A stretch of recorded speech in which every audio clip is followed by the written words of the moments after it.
नमस्कार दोस्तों, स्वागत है हमारे YouTube platform target one day exam में आपका। और आपका स्वागत है हमारे टॉप 500 की जो सीरीज़ चल रही है उसके अंतर्गत। ऑलरेडी आप 5 भाग देख चुके हैं, ये उसका छठा भाग है। 5 भागों के अंतर्गत आपने history, freedom struggle, geography, environment का लेक्चर देखा है। और अगर इसकी PDF चाहिए तो आपको इसका जो टेलीग्राम है उसका लिंक डिस्क्रिप्शन बॉक्स में मिल जाएगा, वहाँ से आप जाके डाउनलोड कर सकते हैं। और चलिए स्टार्ट करते हैं फटाफट क्वेश्चन नंबर 1 से। क्वेश्चन नंबर 1 है पॉलिटिक्स ऑफ चरखा। बुक का नाम इंपॉर्टेंट है, याद रखिएगा। पॉलिटिक्स ऑफ चरखा किसने लिखी है?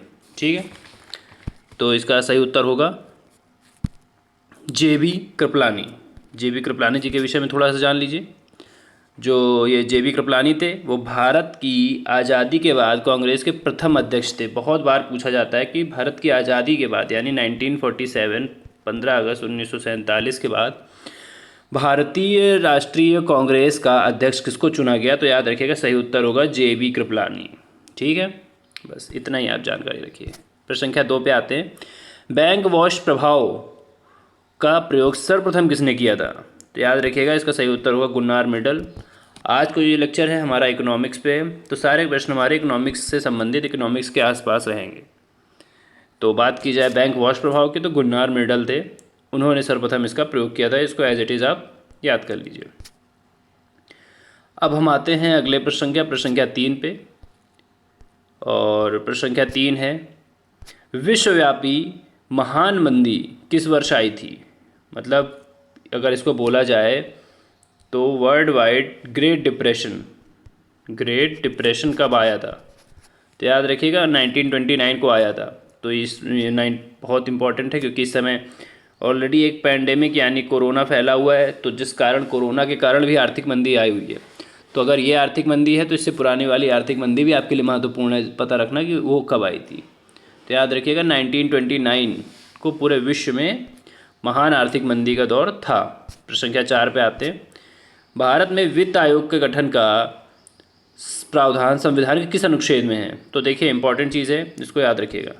सबसे पहले तो ये कि अनुच्छेद 280 में है वित्त आयोग के गठन का। अगली चीज़ बोल रहे हैं, देखिए उसके बाद दूसरी चीज़ है हमारी, यह एक संवैधानिक संस्था है। क्यों? क्योंकि अनुच्छेद 280 के संविधान के अनुच्छेद 280 में इसका वर्णन है। अगली चीज़ है कि प्रथम वित्त आयोग के जो अध्यक्ष थे वो KC नियोगी थे। अभी भारत में कौन सा चल रहा है? तो याद रखिएगा 5वां वित्त आयोग चल रहा है जिसके अध्यक्ष NK सिंह हैं।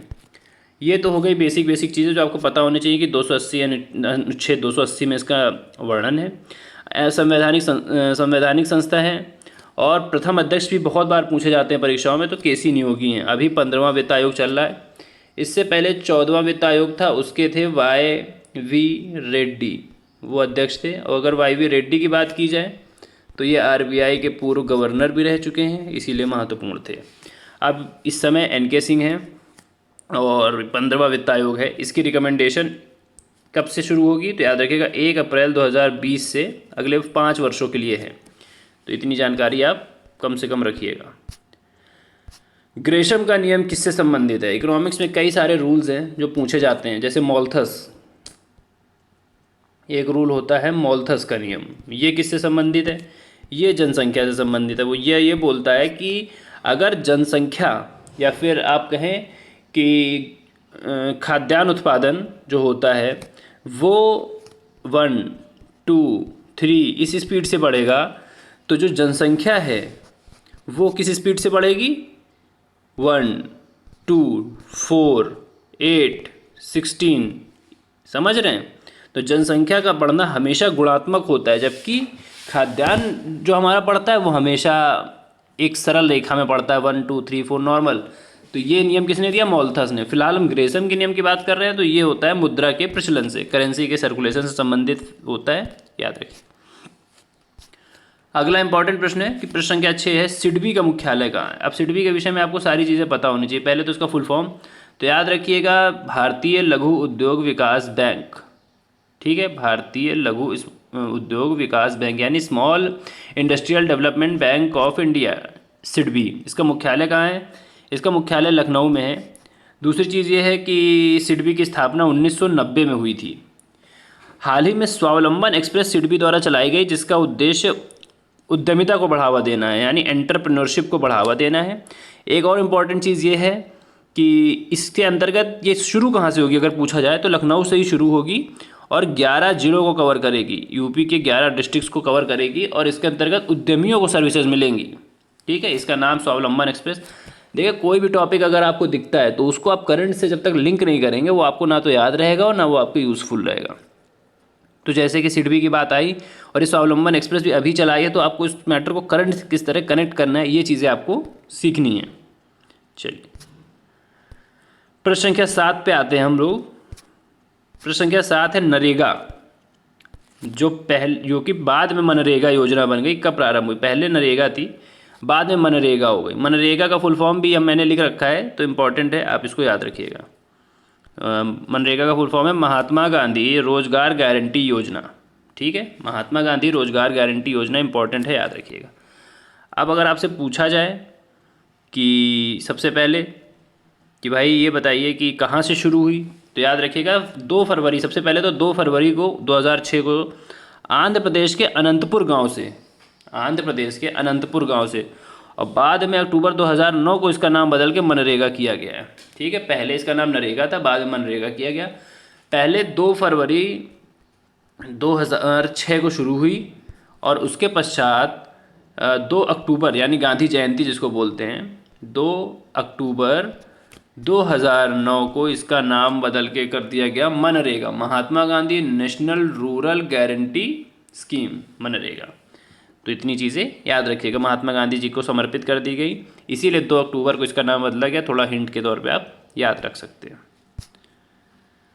अब हम लोग आएंगे प्रश्न संख्या 8 पे। प्रश्न संख्या 8 है कि प्लान्ड इकॉनमी फॉर इंडिया किसकी पुस्तक है? सही उत्तर है इसका एम विश्वेश्वरैया। जो प्लान्ड इकॉनमी फॉर इंडिया एक पुस्तक है, इकोनॉमिक्स के ऊपर पुस्तक है, और कब आई थी याद रखिएगा, तो 1934। कई बार वर्ष पूछा जाता है, तो 1934। तो planned economy for India M Visvesvaraya की पुस्तक है और सन 1934 में आई थी। ठीक है, प्रश्न संख्या 9 पे आते हैं कि भाई इसमें ये पूछा जा रहा है कि दूसरी पंचवर्षीय योजना 1956 से 61, पहली कब थी? 51 से 56, दूसरी 56 से 61 किस मॉडल पर आधारित है? तो याद रखिएगा, यह पीसी महलानोबिस। अगर पीसी महलानोबिस जी की बात की जाए तो इनका पूरा नाम था प्रशांत चंद्र महलानोबिस। ठीक है, इनके जन्मदिन 29 जून को राष्ट्रीय सांख्यिकी दिवस के रूप में मनाया जाता है। राउरकेला, भिलाई, दुर्गापुर इसी दौरान विकसित किए गए थे। ठीक है, तो दूसरी पंचवर्षीय योजना। एक और इम्पॉर्टेंट चीज़ है, कई बार पूछा जाता है योजना अवकाश कब हुआ? योजना अवकाश, तो याद रखिएगा जब इंडो पाक वॉर हुआ था, पहला, सबसे पहला नहीं दूसरा वाला, यानी कि सबसे पहला वॉर इंडो चाइना हुआ था 1962 को, दूसरा 1965 को हुआ था किसका? इंडो पाकिस्तान। तो उसके अंतर्गत भारतीय अर्थव्यवस्था या फिर आप कह सकते हैं काफ़ी मैटर डिस्टर्ब था, तो इस कारण 3 वर्ष का योजना अवकाश मिला था। उसमें कौन सा था? तो तीसरी पंचवर्षीय के योजना के बाद 3 वर्ष का योजना अवकाश दिया गया था। पहली हो गई 51 से 56, दूसरी हो गई 56 से 61, तीसरी हो गई 61 से 66, और फिर 66 से 67, 67 से 68 और 68 से 69। इन 3 सालों में कोई योजना नहीं बनाई गई, तो इसको बोलते हैं योजना अवकाश। ये भी बहुत इंपॉर्टेंट फैक्ट है परीक्षा। अब देखिए अगला और आखिरी प्रश्न है, सेबी यानी stock exchange board of India, इसकी स्थापना कब की गई? ठीक है, तो ये भी आपको पता होना चाहिए कि जो सेबी है, stock exchange board of India, इसकी स्थापना 12 अप्रैल 1988 को की गई। हेडक्वार्टर इसका मुंबई में। यह करता क्या है? तो जितने भी शेयर होते हैं, सिक्योरिटीज़ होती हैं, डिबेंचर्स होते हैं, बॉन्ड्स होते हैं, म्यूचुअल फंड्स होते हैं, इन सब का देखने का, देख रेख का कार्यक्रम यही करता है सेबी। ठीक है, इसके अंतर्गत सेबी एक अलग बॉडी है, वही सारा ये सब काम देखती है। यह आती किसके अंतर्गत में? MCA, ministry of corporate affairs, एक मिनिस्ट्री है, उसके अंतर्गत यह आती है। ठीक है, तो इस प्रकार देखिए हमने 10 क्वेश्चंस देख लिए हैं। अब एक और इम्पॉर्टेंट चीज़ देख लीजिए कि आज से हम लोग एक थोड़ा सा और चीज़ देखेंगे, वो ये है कि आज का एक प्रश्न है जो हम आपको उम्मीद करते हैं कि आप समय लगा के करेंगे। बाकी इसका कल पहले डिस्कशन कर दिया जाएगा, उसके बाद कल का वीडियो चलेगा। प्रश्न है कि सकल घरेलू उत्पाद यानी ग्रॉस डोमेस्टिक प्रोडक्ट और सकल राष्ट्रीय उत्पाद यानी ग्रॉस नेशनल प्रोडक्ट में मुख्य रूप से क्या अंतर है। ठीक है, कई सारे अंतर हैं, लेकिन मुख्य एक वो एलिमेंट बताना है जिसकी वजह से जीडीपी और जीएनपी में डिफरेंस आ जाता है। ठीक है, अगर आपको फॉर्मूला पता होगा तो आप इजीली कर सकते हैं। तो ये आपका आज का प्रश्न है। अपना बहुमूल्य समय देखने के लिए बहुत बहुत धन्यवाद। वीडियो को शेयर ज़रूर करिएगा, अच्छा लगे तो लाइक करिएगा। कोई भी इशू आता है, कहीं पे कन्फ्यूज़न है तो कमेंट ज़रूर करिएगा। बहुत बहुत धन्यवाद। जय हिंद।